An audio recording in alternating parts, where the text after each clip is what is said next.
Hakikat doa dalam perspektif tasawuf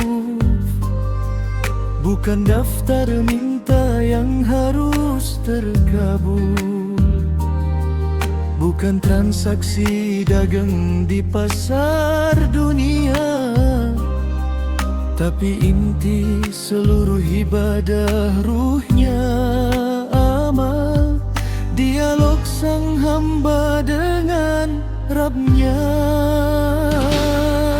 Allah berfirman, sungguh aku sangat dekat pada yang berdoa, pada yang memohon, tapi hadirlah hati, jangan kau lalai dan husnuzanlah pada yang maha pengasih.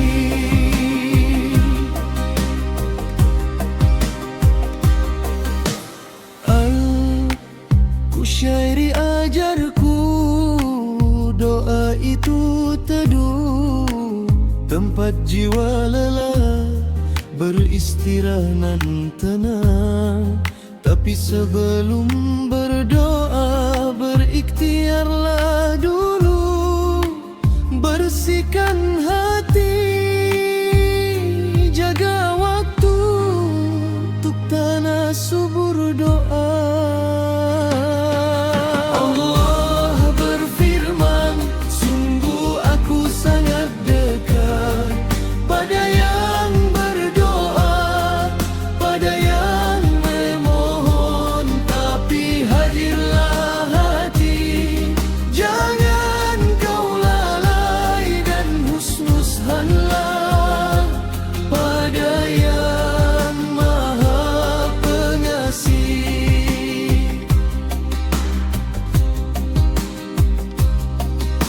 Syekh Abdul Qadir menasihatiku, jangan jemu, jangan putus asa wahai hati. Jika doa tertunda, mungkin simpanan pahala atau peleburan diri dalam keheningan. Sungguh aku sangat dekat pada yang berdoa, pada yang memohon, tapi hadirlah hati, jangan kau lalai dan husnuzanlah pada yang maha pengasih.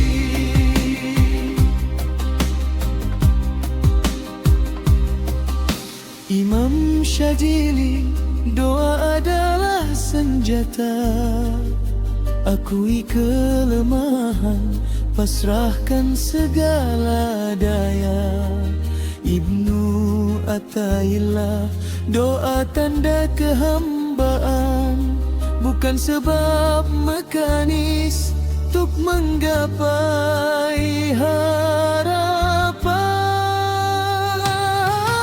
Allah berfirman, sungguh aku sangat dekat pada yang berdoa, pada yang memohon, tapi hadirlah hati, jangan kau lalai dan husnuzanlah pada yang maha pengasih.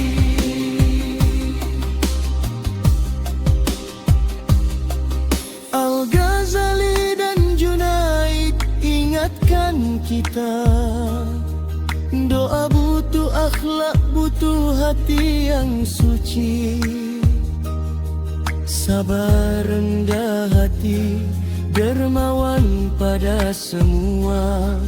Itulah pintu derajat cahaya spiritual. Maka ubahlah paradigma wahai diri, dari transaksi menuju pendekatan cinta. Doa adalah pengakuan ketergantungan sang pendidik